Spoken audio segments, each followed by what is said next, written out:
मेरे गुरु महेश्वर शिव को मेरा प्रणाम है। इस काल खंड के प्रथम शिव के शिष्य और हम सबों के परम आदरणीय वरेण्य गुरु भ्राता साहब श्री के चरणों में मेरा प्रणाम है। शक्ति स्वरूपा माँ नीलमानंद जी के चरणों में मेरा प्रणाम है और बगहा के इस धरती पे उपस्थित आप सभी गुरु भाई गुरु बहन के चरणों में मेरा प्रणाम है।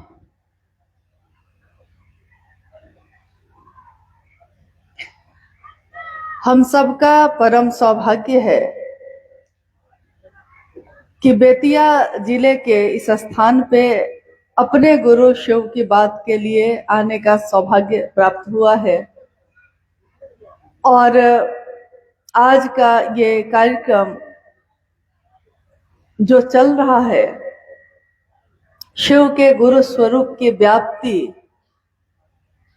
और इसका क्या उद्देश्य है, इसके निमित्त लगातार बात हो रही है।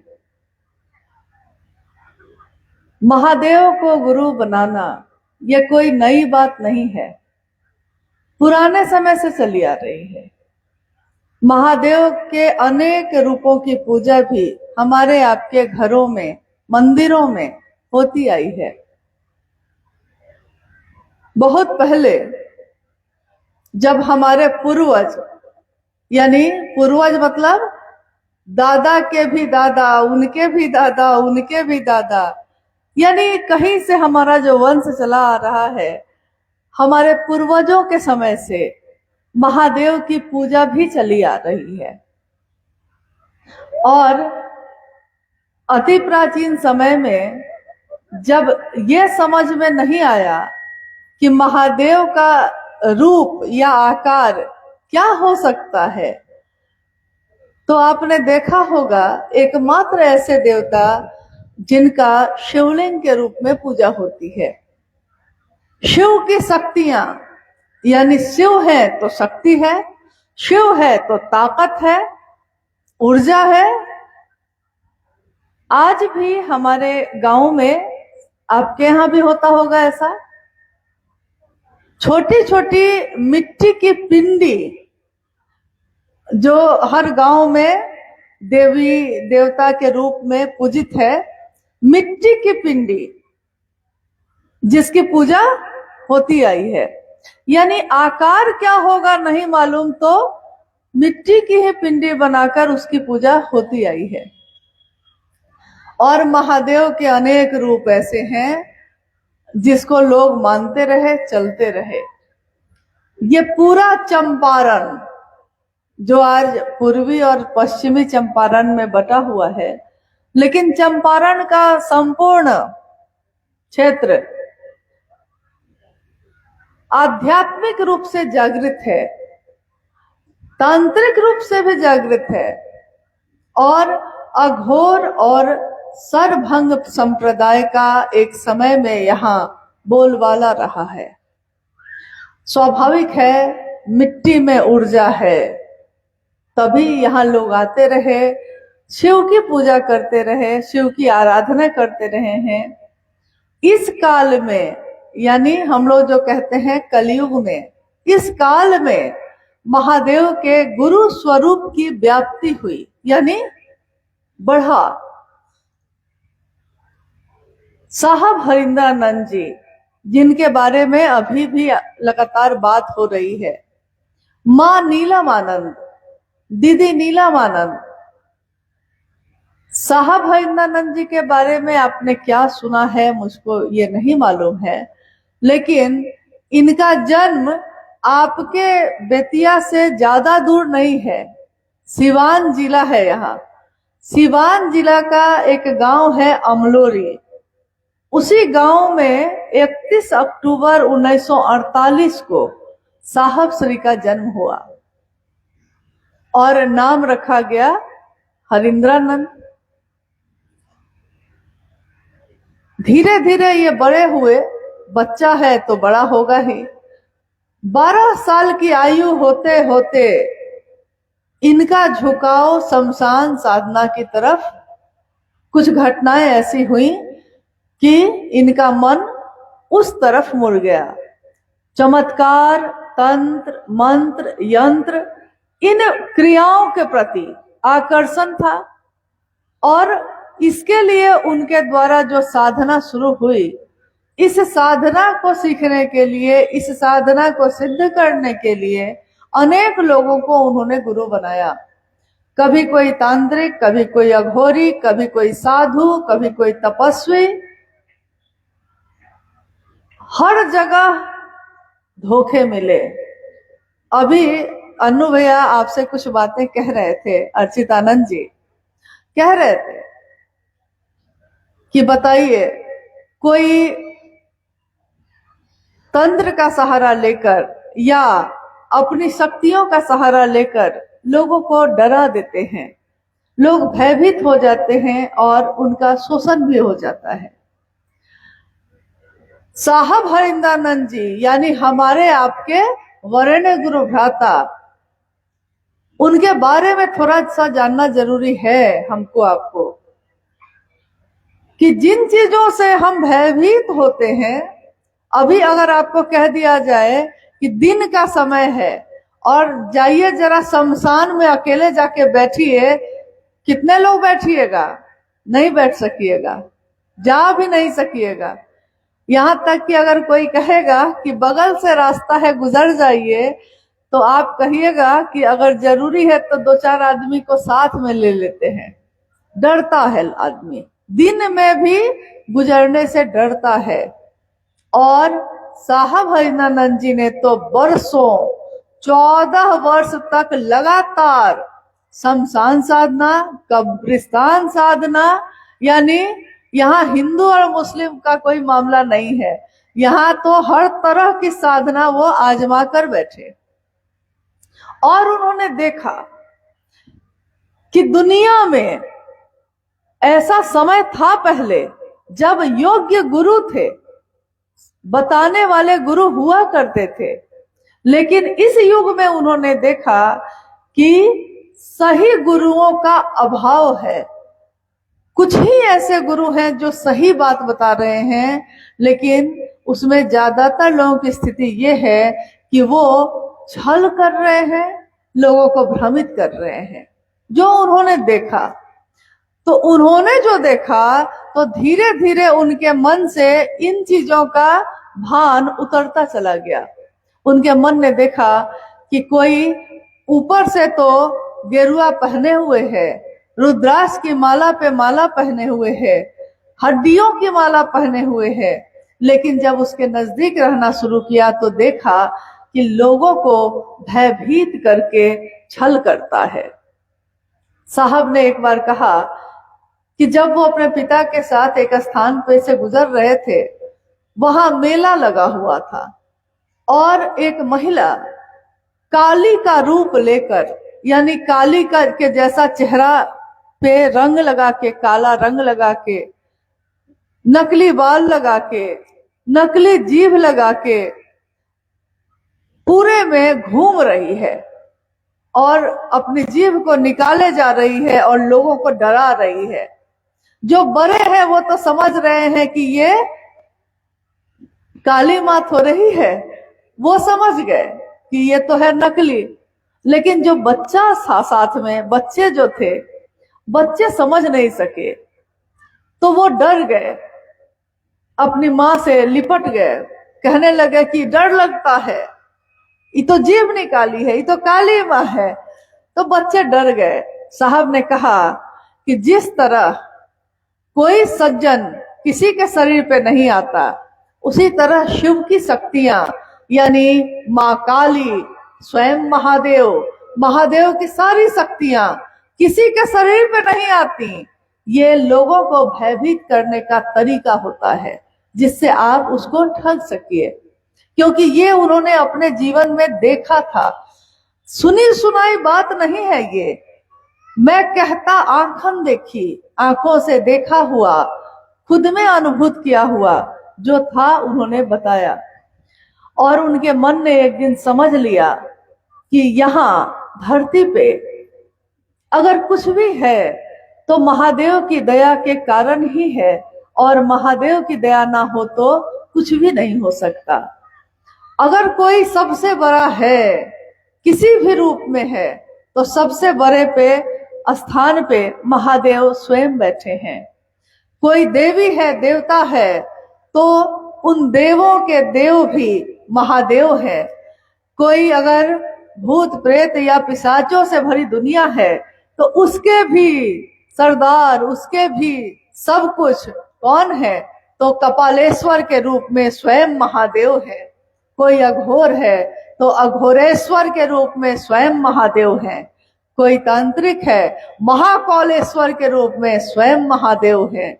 और कोई अगर गृहस्थ में रहता है तो उमा के पति के रूप में, माँ पार्वती के पति के रूप में स्वयं महादेव हैं।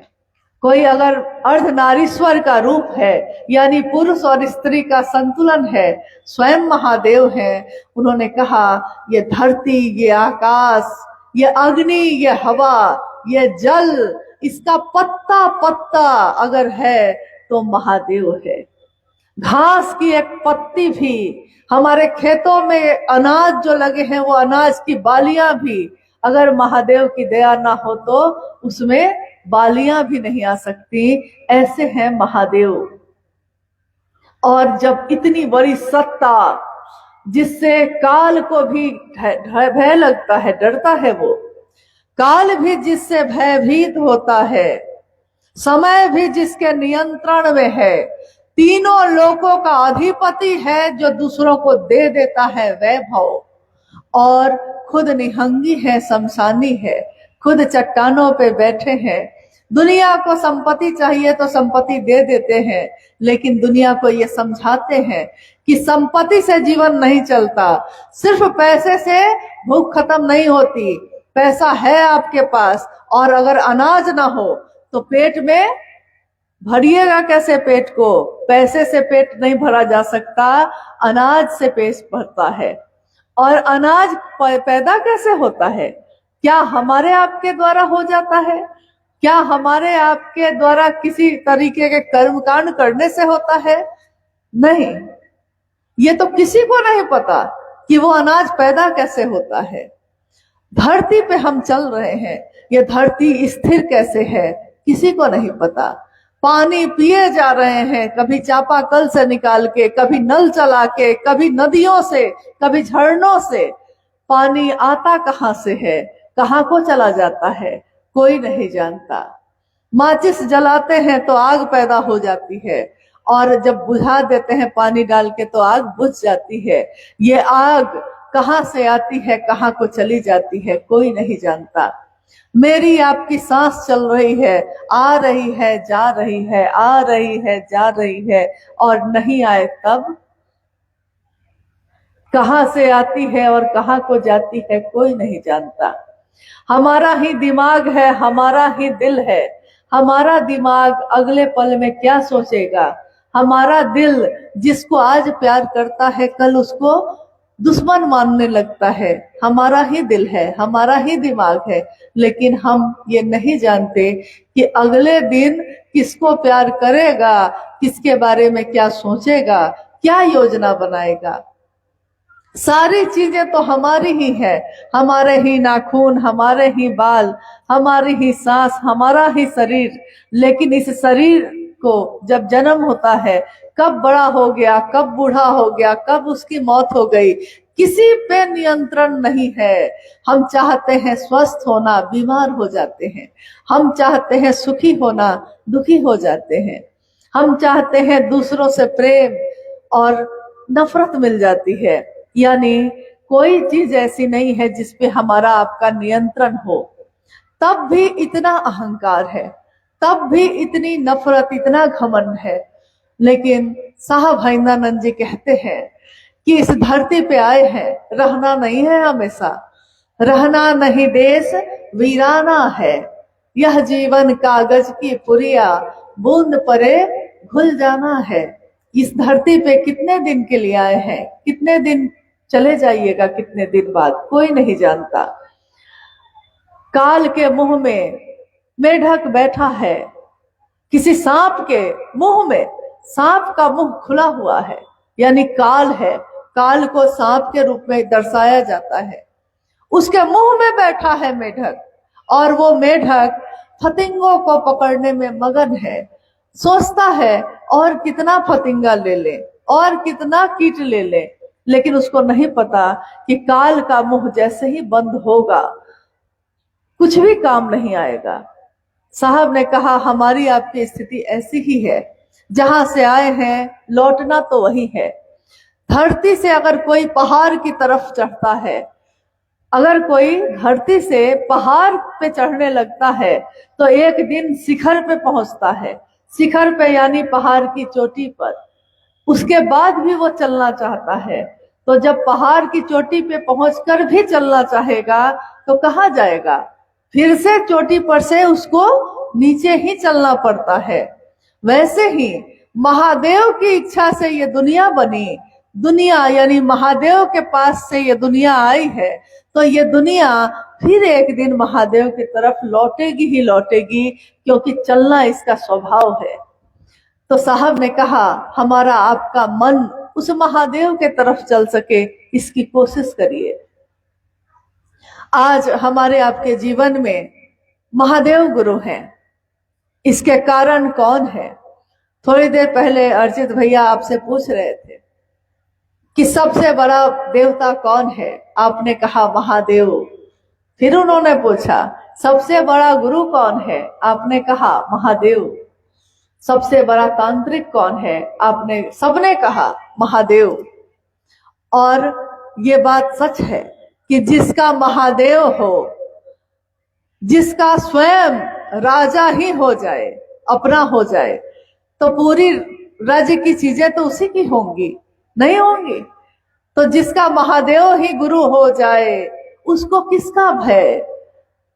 कौन सी ऐसी चीज है इन तीनों लोकों में, 9 खंडों में, 3 लोक 9 खंड में शिव से बड़ा ना कोई, कोई है जो शिव से बड़ा है, और वो शिव मेरा आपका गुरु है। गुरु जब महादेव होंगे तो दूसरे को प्रेम देना सिखाते हैं, उसको डराना नहीं, भयभीत करना नहीं। महादेव तो प्रेम की विधा है, दूसरे को प्रेम देना सिखाते हैं।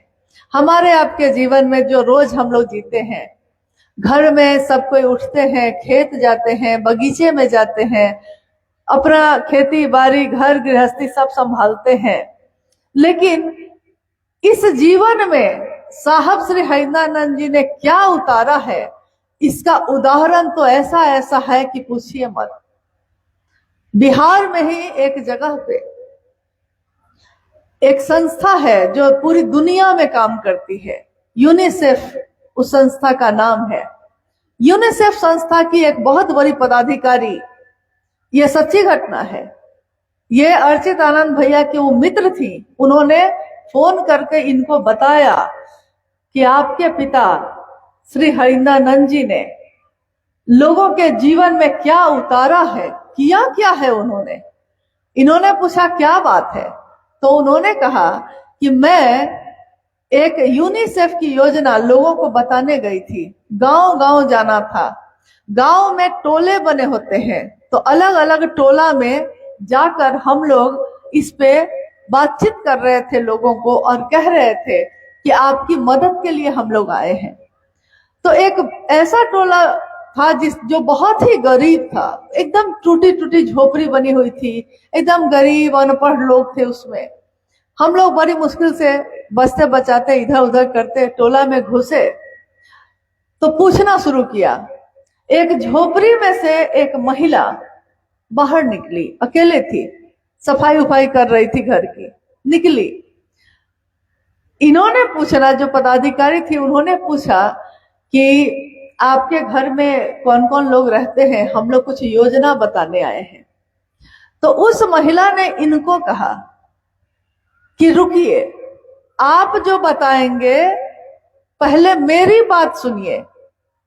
इनको लगा कि हम इतने पढ़े लिखे, देश विदेश जाने वाली महिला, और ये हमको एक टोला में एक झोपड़ी से निकली हुई महिला हमको ऐसा क्या बताने वाली है जो हमको नहीं पता। लेकिन थोड़ा हुआ कि आखिर ये क्या कहना चाहती हैं, जरा सुन लेते हैं। तो इन्होंने कहा कि हाँ बताइए बहन जी, बताइए क्या कहना चाहती हैं। उस महिला ने, जिसने कभी कोई शास्त्र नहीं पढ़े हैं, जिसने कोई पढ़ाई नहीं की, जो ना हिंदी बोल सकती थी ना अंग्रेजी बोल सकती थी, प्योर भोजपुरी बोल रही थी, उसने भोजपुरी में बोलना शुरू किया। सुनी, पहले हमार बात सुनी तब रहुआ सुने। उन्होंने कहा बोली भाई क्या बात है, बोलिए। तब इन्होंने कहा सबसे बड़ा गुरु वरण महादेव। तो आप जो आई हैं मेरे पास ये बताने कि मेरे पास बहुत अच्छी चीज है, तो आप क्या समझी कि मेरे पास अच्छी चीज नहीं है? मेरे पास जो सबसे अच्छी चीज है वो किसी के पास नहीं है, क्योंकि जो सबसे बड़ा गुरु है, जो महादेव है, वो मेरा गुरु है। तो जो महादेव ही मेरा है तो दूसरी किस चीज की हमको जरूरत है? आप भी महादेव को गुरु बनाइए। और वो महिला लगातार उनको तीनों सूत्र बताती चली गई। इतनी बड़ी पदाधिकारी यूनिसेफ की स्तब्ध खड़ी रह गई। उसको पता ही नहीं चला कि एक मामूली दिखने वाली महिला के मन में ये ज्ञान की बात उतारा कौन। उसने पूछा, आपको ये सारी बातें किसने बताई? तो उसने कहा कि मेरे बड़े गुरु भाई ने, मेरे वरेण्य गुरु भ्राता ने, जिनका नाम है साहब हरिंद्रानंद, उन्होंने कहा है कि हर आदमी परमात्म पथ का पथिक हो सकता है। हर जन जन यानी इस धरती पर रहने वाला एक भी व्यक्ति शिव को अपना बना सकता है। महादेव नहीं कह सकते कि हम तुम्हारे गुरु नहीं होंगे, क्योंकि वो तो जगत के गुरु हैं। महादेव को कोई फर्क नहीं पड़ता कि आप क्या करते हैं। गुरु, सदगुरु और जगत गुरु, इन तीनों की जब व्याख्या होती है तो गुरु मतलब कोई शरीर में है, सदगुरु मतलब कोई शरीर में है। तो जब कोई शरीर में होता है तो बंधन होता है, शरीर में है तो वो नियम लगाएगा, कानून लगाएगा। कोई शरीर में गुरु है तो जितनी सीमा तक उसकी ताकत काम करेगी उतनी दूर तक आपको लेकर जाएगा, लेकिन उसके आगे वो नहीं ले जा सकता।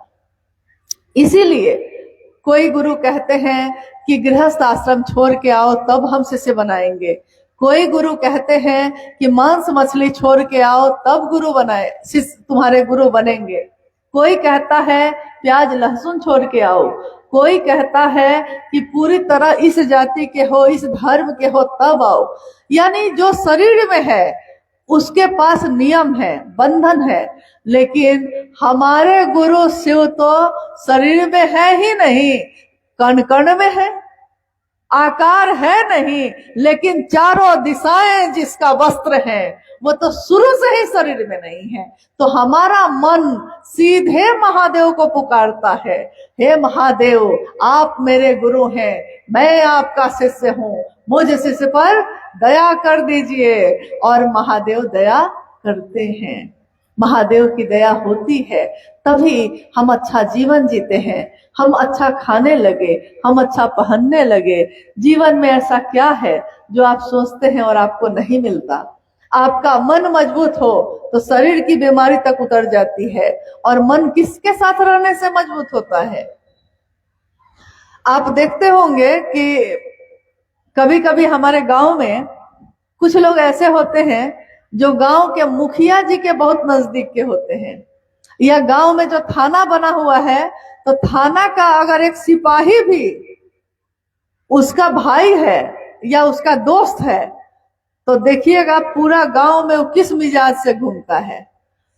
कुछ भी होगा तो तुरंत कहेगा, कहो कहो क्या मदद की जरूरत है, अरे हम है ना, मेरा तो अपना दोस्त है थाना में। नहीं, मुखिया जी तो मेरे चाचा जी ही हैं। मतलब देखिए, मुखिया वो नहीं है, मुखिया जी के साथ खाली रहता है। सिपाही वो नहीं है, सिपाही का भाई या दोस्त है। नहीं, बस इतना ही ना हुआ है, लेकिन साथ किसी का पकड़ लिया है तो मन भी मजबूत हो गया है। अब मन उसका डर नहीं रहा है, वो कह रहा है आपको भी कि कोई दिक्कत हो तो कही हाँ, अरे सैया भैल कोतवाल तो डर काहे का, तो महादेव अपने हैं तो डर किसका है। मिजाज मनाइए, थोड़ा ले ले भभूत भव की माथा उछाल कर, माथा को उछालिए, महादेव के भाव का भाव माथे पे लगाइए। अरे भभूत तो धरती के लोग लगाते हैं, महादेव का चेला क्या भभूत लगाएगा, वो तो महादेव के भाव का भभूत लगाता है। महादेव का चेला क्या मंत्र तंत्र पढ़ेगा, अरे मंत्र तंत्र तो बहुत नीचे की चीज है, सबसे ऊपर तो महादेव ही बैठे हैं। वो तो कहते हैं कि हमारी आपके भाग्य में जो लिखा है उसको भी बदल देते हैं। कहते हैं ना कि ब्रह्मा जी भाग्य लिखते हैं। तो एक दिन ब्रह्मा जी, कहानी है कि एक दिन ब्रह्मा जी ने माँ पार्वती से कहा, माँ गौरा से कहा, ये गौरा, आपके जो औरा है, मतलब आपके जो रौरा है, रौरा मतलब उनके पति, आपके जो रौरा है वो लाइन एक दो लाइन नहीं बदलते हैं, हम लिखते हैं भाग्य किसी का कुछ, और वो एक भाग्य नहीं बदलते हैं। जैसे ही वो आदमी महादेव महादेव पुकारने लगता है तो वो पूरी किताबें बदल देते हैं। तो एक दो भाग्य क्या बदलवाइएगा, बदलवाना है तो पूरा किताबें बदलवाइए, छोटा मोटा से क्या काम करना है। बेतिया जैसी जगह पे रह के अध्यात्म के रूप में इतना जागृत, पूरा चंपारण मोतिहारी बेतिया एक ही तो था, आज भी एक ही है। देखिए वहां के गुरु भाई यहाँ, यहाँ के गुरु भाई वहां, यानी पूरे मिले जुले हुए हिले मिले हुए लोग हैं। तो ऐसी दुनिया में महादेव की बात हो रही है। साहब ने तो साफ कहा कि जाति धर्म वर्ण संप्रदाय लिंग से परे है शिव की शिष्यता, यानी इन सारी चीजों से ऊपर है। यहाँ कोई फर्क नहीं पड़ता कि आप अमीर हैं कि गरीब हैं। अरे खाइएगा, आप भी रोटी खाएंगे, हम भी रोटी, सोइएगा आप भले डनलप के बिस्तर पे, हम चटाई पे सोएंगे, लेकिन नींद ही ना आएगी, आपको भी नींद ही आएगी, हमको भी। तो यहाँ तो आम के पेड़ से, आम का पेड़ कभी भेद करता है कि अमीर खाएगा कि गरीब खाएगा, कि इस जाति का खाएगा कि इस धर्म का खाएगा। तो महादेव की रचना जब भेद नहीं करती तो महादेव कैसे भेद करेंगे। इसीलिए साहब श्री ने हमेशा शिव चर्चाओं में ये कहा है कि महादेव का गुरु मानने वाला हर संकीर्णता से, हर बंधन से मुक्त हो जाता है। बंधन बहुत तरह के हैं, बहुत तरह की संकीर्णता है, भेदभाव है, छुआछूत, ऊंच नीच, सब चीजों का है। लेकिन जैसे ही हम कहते हैं महादेव मेरे गुरु हैं और शिव की चर्चा में बैठते हैं तो हम सब अपने अस्तित्व को भूल जाते हैं और एक साथ बैठकर एक साथ खाते हैं, एक साथ चाय पीते हैं, एक साथ पानी पीते हैं और एक साथ बैठ के महादेव की बात करके अपने अपने घर को लौट जाते हैं। यहाँ इस बात से कोई फर्क नहीं पड़ता कौन कहाँ से आया है, क्योंकि हर व्यक्ति में जो अंश है, जो उसके अंदर ऊर्जा है, वो तो महादेव की ऊर्जा है। उसका कोई अलग अलग रूप थोड़े ही है। जैसे हम लोग दिया जलाते हैं तो कोई सोना का भी दिया बना के जलाता है, कोई चांदी का भी दिया बना के जलाता है, कोई मिट्टी का भी दिया जलाता है, और अब तो गोबर का भी दिया हर जगह मिलने लगा है। कोई आटा गूंथ कर उसका भी दिया बना के जलाता है। दिया तो अलग अलग है, नहीं दिया बाहर से देखिएगा तो अलग है कि नहीं, कोई सोना है, कोई चांदी है, कोई मिट्टी है, कोई गोबर है, कोई आटा का बना हुआ है। अब बत्ती लगाइए तो सब में, और उस सब को जलाइए, अग्नि जलती है, सबकी बत्ती जल गई, बाती जैसे ही जलती है। अब दिया को ढक दीजिए, जितना भी दिया अलग अलग है उसको ढक दीजिए और देखिए, और किसी से पूछिए तो जरा कि जरा इस अग्नि को देखकर, इस बाती में जलती हुई रोशनी को देखकर बताओ कि दिया किस चीज का है। कोई नहीं बता सकेगा, क्योंकि रोशनी तो सब में एक ही है, दिया अलग अलग है। तो शरीर भी अलग है, कोई गोरा है, कोई काला है, कोई बिहार में रहता है, कोई जापान में रहता है, रहते अलग अलग हैं, खान पान अलग है, वेशभूषा अलग है, विसंगतियां ही विसंगतियां हैं, अलग अलग है सब कुछ। लेकिन इन सारी विसंगतियों में संगति की स्थापना करते हैं महादेव। सबको एक भाव से नहीं कहते हैं, एक के हाके सब हाके, एक के साधे सब सधे, सबको एक भाव में ले आते हैं। शिव की तस्वीर को देखिए, तो फोटो देखिए महादेव का, परिवार में बैठे हैं। तो महादेव का सवारी क्या है? बसहा, बैल। और उनकी शक्ति मां भगवती की सवारी क्या है? क्या है? शेर। हाँ, मां भगवती की सवारी है शेर। जंगल में जाइए तो शेर बाघ या शेर बैल को खा जाता है, भोजन है उसका। लेकिन महादेव के पास कैसे बैठे हैं? लगता है जैसे कितने बड़े मित्र हैं, कितने दोस्त के रूप में बैठे हैं।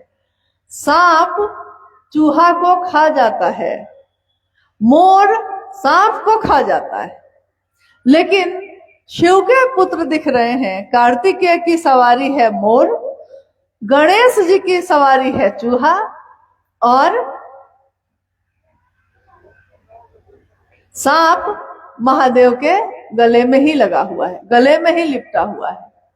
सब के सब शिव भाव में है।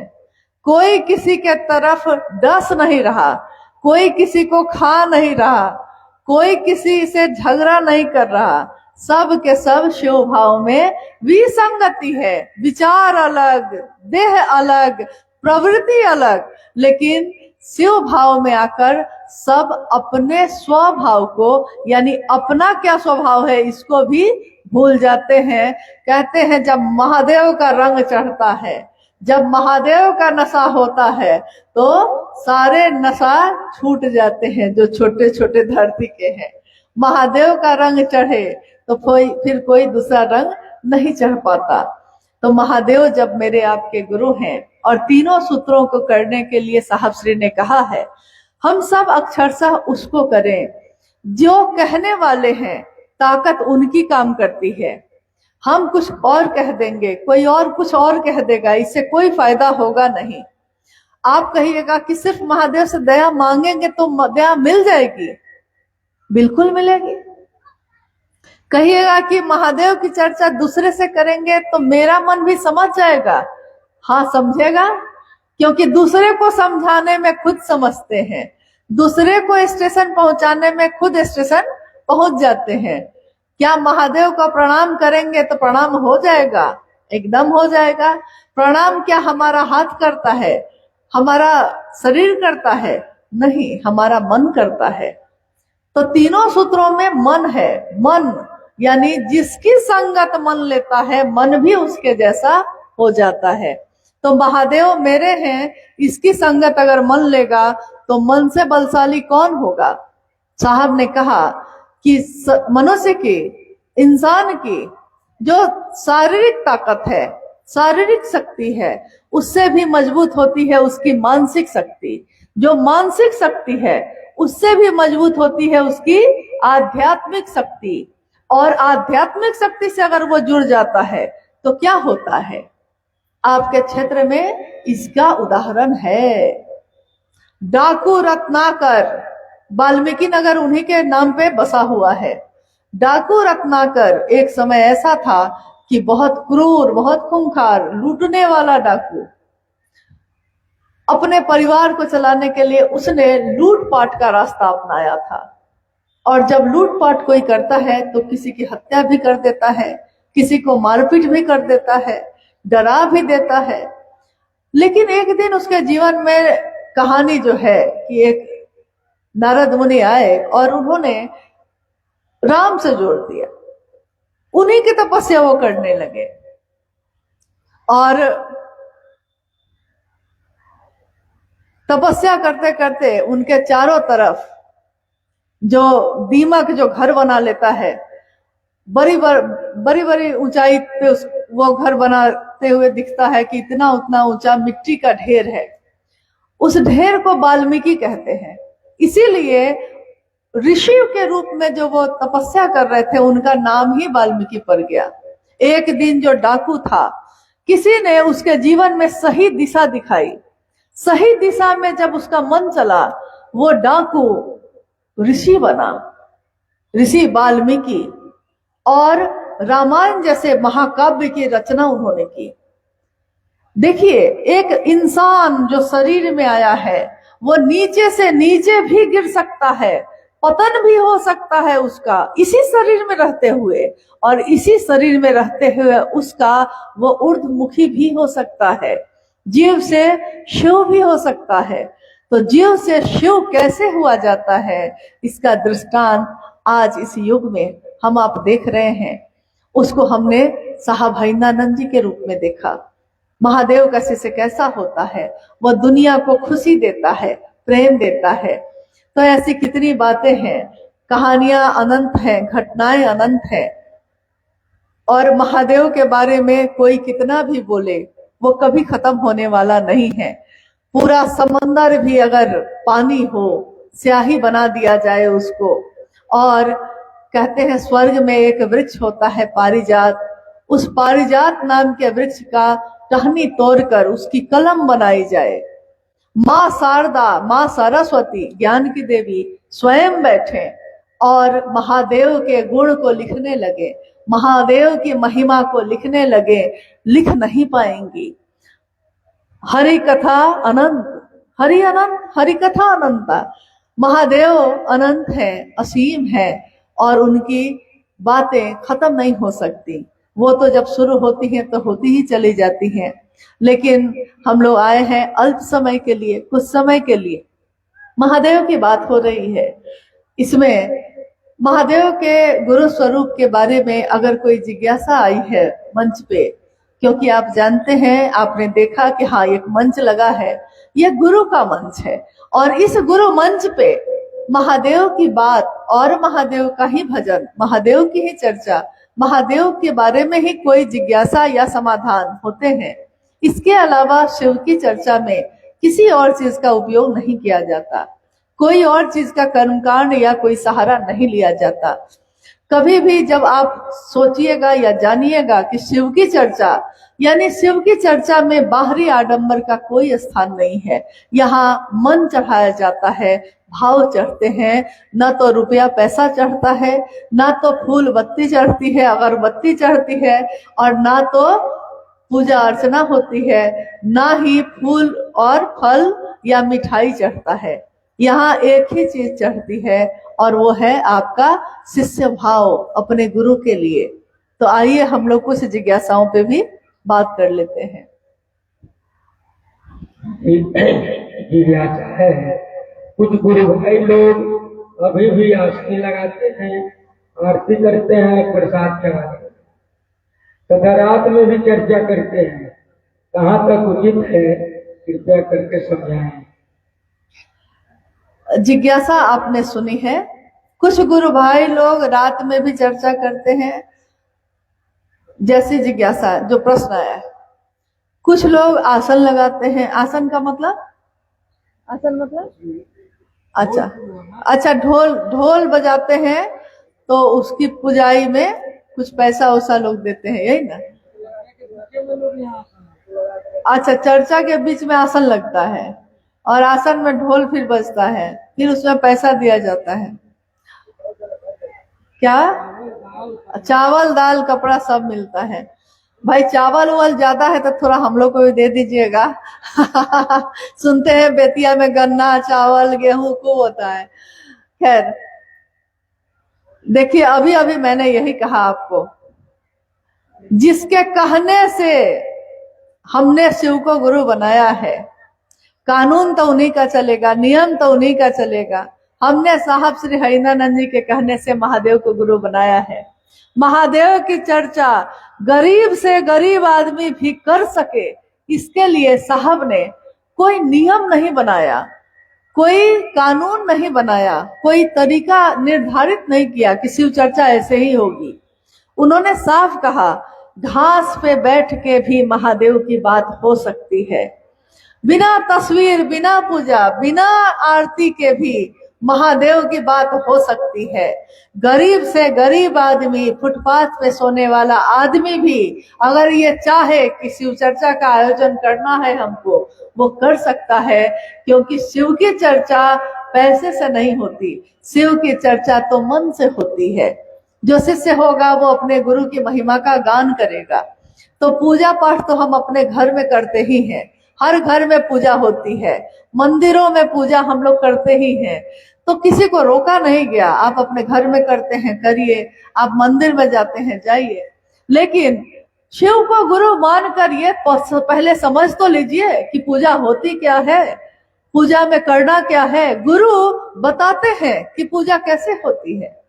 साहब ने तो साफ कहा, स्पष्ट कहा, कोई भी पूजा नमः शिवाय मंत्र का मन में स्मरण करके आप करिए, उसका परिणाम है, उसका रिजल्ट है।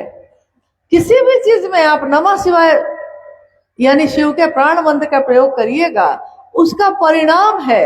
अरे गुलाब का फूल काट के फेंक दीजिए, मसल के रख दीजिए, लेकिन गुलाब का फूल हमेशा परिणाम में खुशबू ही देता है।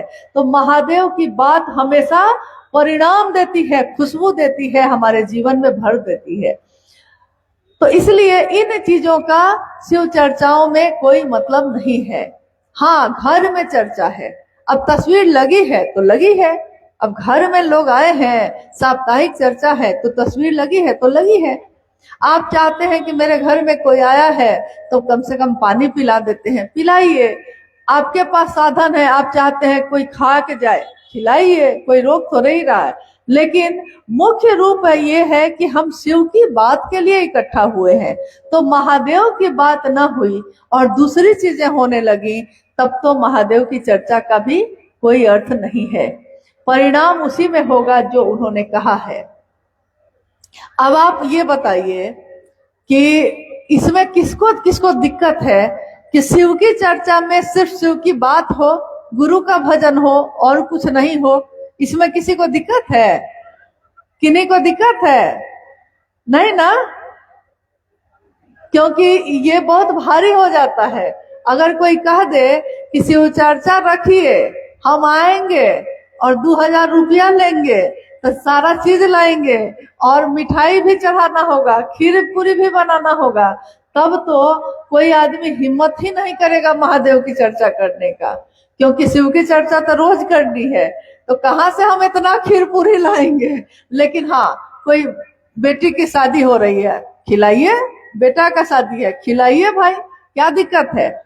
नहीं। लेकिन शिव की चर्चा में इन चीजों को थोड़ा बंद कीजिए, मत करिए ऐसा। महादेव क्षमा नहीं करेंगे। महादेव तो देख रहे हैं ना, हम आप देखे ना देखे।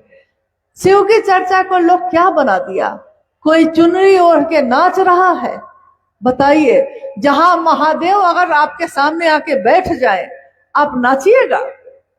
नहीं ना। अगर महादेव शरीर में आके आपके सामने बैठ जाए, कोई नाचेगा? लोग तो उनके चरणों में गिर जाएंगे। और चरणों में गिरने की विधा तो हमको आती ही है, ऐसा तो नहीं आती है। हम लोग तो एक दूसरे को हाथ जोड़ के भी प्रणाम करते हैं, तो बोलते क्या है? जोड़ते हैं हाथ और कहते हैं गोर लगातानी, कहते हैं कि नहीं? अभी भी रास्ते में एक गुरुवाहन बोली, जोरी हाथ बोली लेकिन गोर लगातानी, यानी गोर मतलब पांव, पांव पे तो गिरने की आदत है हम लोगों को, मन गिर जाता है, मन झुक जाता है। तो महादेव के गोर लगी, उनका ये सब ना चाहिए। गोर लगी मतलब मन से गोर लगी, वही से महादेव खुश हो जाले। उनका और कुछ ना चाहिए, उनका जरूरत नहीं खे और चीज के। अरे मन के भावे ना दे। मान लीजिए आपके पति हैं, बहुत अच्छे हैं, पत्नी को, यहाँ बहुत गुरु भाई गुरुवान है ना भाई, बहुत ज्यादातर लोगों का तो परिवार है, गृहस्थी है, पति है, बहुत अच्छे हैं। पत्नी आई है घर में तो पत्नी का सब व्यवस्था कर दिए, वो अच्छा घर दिए, घोड़ा गाड़ी सब है, रुपया पैसा गहना कपड़ा सब है, लेकिन माँ फोन से पूछती है बेटी से कि बेटी खुश बारून, दुखी नहीं ना है तुम, बस खुश हो ना, खुश बारून। तो बेटी कहती है माई सब कुछ देवेलन, पति के भाव ना देवेलन, सब सामान बा माई, लेकिन पति हमरा भाव ना देवेलन। अब देखिए बेटी भी रो रही है, माँ भी सुन के रो रही है, सब कुछ तो है लेकिन भाव नहीं दिया है। तो आप सुखी हैं कि दुखी हैं, खुश हैं कि दुखी हो गए? सब कुछ तो था, गहना पहन के खुश हो जाते, नहीं हुए ना। बढ़िया खाना खा के खुश रहते, नहीं हुए। पति से भाव चाहिए, जो मेरा है वो भाव नहीं दे तो बाकी चीज किस काम का। भाई है, बहन है, भाई का भाव नहीं दे रहा है। बहन की शादी हो गई है, जाती है मायका, तो देख रही है कि भाई एक बार भी उसकी तरफ पूछ भी नहीं रहा है कि बहन तुम कैसी हो, क्या है। बड़ी दुखी मन से लौटती है। बाकी सब चीज है, अच्छा बिस्तर मिला, खाना मिला, सब मिला, लौटती है। ससुराल में लोग पूछते हैं कि मायका में खूब बढ़िया से रह के आई ना? बोली हाँ रहे। काहे भाई, काहे मरुएल बरू, काहे मुंह बुझाइल बा, का भइल?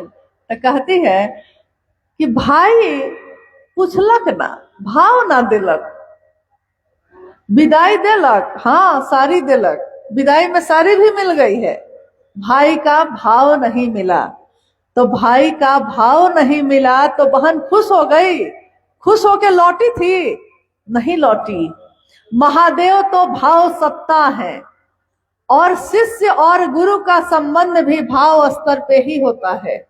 कोई भी संबंध जगत का भाव स्तर पे ही होता है, चाहे वो कोई संबंध हो। तो गुरु और शिष्य भी संबंध है, अपना होने का है, ये भी भाव पे होगा। महादेव को कुछ भी सजा के रख दीजिए, कोई फायदा नहीं है। कुछ मत रखिए, भाव रख दीजिए। नमक रोटी खा के भी अगर प्रेम मिलता है, भाव मिलता है, तो हम लोग उस जगह पे बार बार जाना चाहते हैं। लेकिन 76 तरह का व्यंजन, 75 तरह का व्यंजन परोस दिया है, लेकिन सम्मान नहीं दिया, भाव नहीं दिया। उस जगह पे आप दोबारा जाना नहीं चाहते हैं। भाव इतनी बड़ी चीज है, जब हमारे आपके लिए इतनी बड़ी चीज है तो महादेव के लिए नहीं है। सूक्ष्माति सूक्ष्म सत्ता है वो, परम सत्ता है वो, लेकिन सूक्ष्माति सूक्ष्म है और भाव ही ग्रहण करते हैं, सामान नहीं, हमारा चढ़ावा नहीं। इसलिए महादेव को चढ़ावा की जरूरत नहीं है, महादेव को आपके मन के भाव की जरूरत है। मन का भाव दीजिए और ऐसा करिए कि हर दिन चर्चा कर सकिए, हर दिन उनकी बात कर सकिए। काम ऐसा करना चाहिए। हम लोग तो अनुरोध ही कर सकते हैं, हम लोग तो हाथ जोड़ के अनुरोध कर सकते हैं कि कृपया महादेव के घर में ऐसा मत करिए। अरे एक घर तो कोई छोड़ देता है, एक घर तो छोड़ दीजिए, बाकी जगह पे आप क्या करते हैं उससे साहब को क्या मतलब, उससे दीदी को क्या मतलब। लेकिन महादेव के घर में जो उन्होंने कहा है वैसा ही करने की कोशिश करिए। और कुछ है? एक कोई करके छोड़ दो।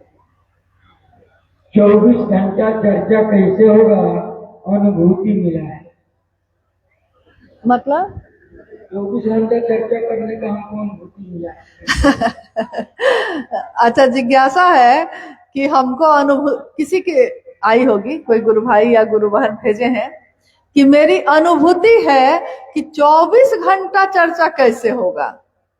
देखिए 24 घंटा का एक चर्चा लगातार नहीं हो सकता है, ये तो होगा ही नहीं, साहब ने कहा भी नहीं है।